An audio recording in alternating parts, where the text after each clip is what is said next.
Olá, bom dia para você. 10 horas em ponto agora. Seja muito bem-vindo. Eu começo essa edição com um destaque internacional porque líderes árabes aprovaram nesta terça-feira um plano para a reconstrução da faixa de Gaza e o retorno da autoridade palestina, apresentando como uma alternativa ao plano de Donald Trump, que prevê que os Estados Unidos assumam o controle do território. Reunidos na capital do Egito, Cairo, os líderes dos países da Liga Árabe aprovaram nesta terça-feira um plano para a reconstrução da faixa de Gaza.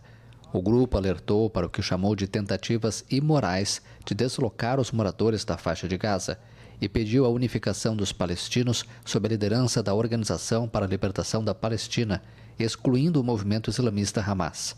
Os líderes concordaram em criar um fundo para financiar a reconstrução da faixa de Gaza, destruída por 15 meses de conflito entre Israel e o Hamas, e pediram a contribuição da comunidade internacional.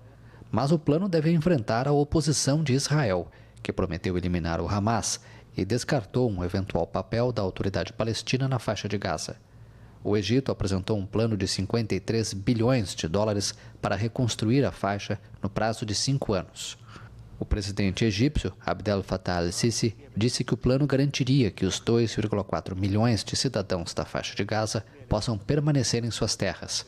O plano é uma alternativa ao de Donald Trump, que prevê que os Estados Unidos assumam o controle do território. A iniciativa de Trump prevê a expulsão dos moradores para Egito e Jordânia. No cargo desde 2005, o presidente palestino Mahmoud Abbas disse que está disposto a organizar eleições presidenciais e legislativas nos territórios palestinos no próximo ano, se houver condições apropriadas. O Hamas aceitou o plano árabe e a criação de um comitê responsável por administrar o território após o conflito. O presidente ucraniano Volodymyr Zelensky propôs uma trégua com a Rússia nesta terça-feira, que detenha os ataques aéreos e marítimos. Vamos acompanhar a reportagem. O presidente da Ucrânia, Volodymyr Zelensky, propôs uma trégua com a Rússia nesta terça-feira, que detém os ataques aéreos e marítimos. Também propôs a realização de conversas sobre o que chamou de paz duradoura, sob a liderança do presidente americano Donald Trump, com quem disse querer consertar as coisas. A Ucrânia sempre será grata à América por todo o apoio que foi fornecido e está sendo fornecido, que está trabalhando para preservar as fundações de segurança já bastante frágeis na Europa. Não se trata apenas do nosso país, trata-se de todos na Europa. Queremos cooperação construtiva, queremos parcerias.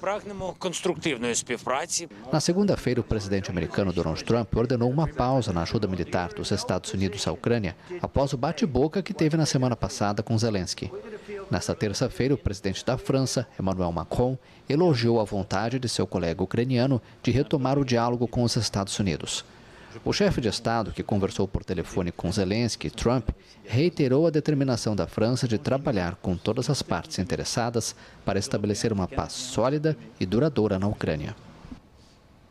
E a Comissão Europeia revelou um plano de 800 bilhões de euros para rearmar o continente. Na véspera, o presidente dos Estados Unidos, Donald Trump, suspendeu a ajuda à Ucrânia. A presidente da Comissão Europeia, Ursula von der Leyen, apresentou um plano de 5 partes para mobilizar cerca de 800 bilhões de euros para a defesa da Europa.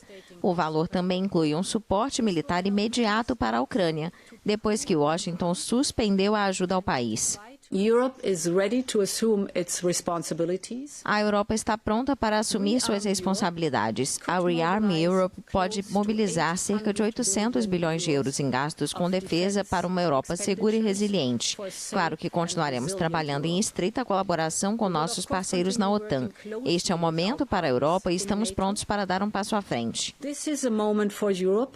O plano inclui uma linha de crédito de 150 bilhões de euros, juntamente com medidas para liberar investimentos em defesa em larga escala. Ainda não está claro quão rápido os fundos poderiam ser disponibilizados para as propostas, que precisam da aprovação dos Estados-membros, nem quão rápido isso poderia se traduzir em apoio no campo de batalha para Kiev. E o lançamento de um foguete europeu foi adiado após a detecção de uma anomalia no solo. Ainda não foi informada uma nova data para a decolagem.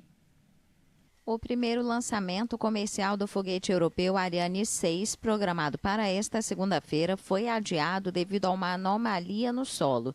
Este é o terceiro adiamento. A missão do Ariane 6 é transportar o satélite militar francês CSO-3 e colocá-lo em órbita a uma altitude de cerca de 800 quilômetros.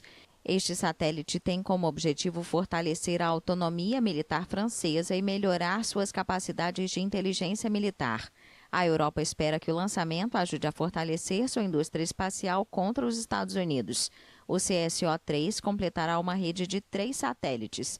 Os 2 primeiros foram lançados em 2018 e 2020 pelos foguetes russos Soyuz. A Europa parou de usar a Soyuz para seus lançamentos de satélites desde a invasão da Ucrânia pela Rússia em 2022 e o Ariane 5 deixou de ser usado em 2023. E eu fico por aqui. Mais informações você confere na edição das 11 horas ao vivo com Fernando Jesus. Até mais.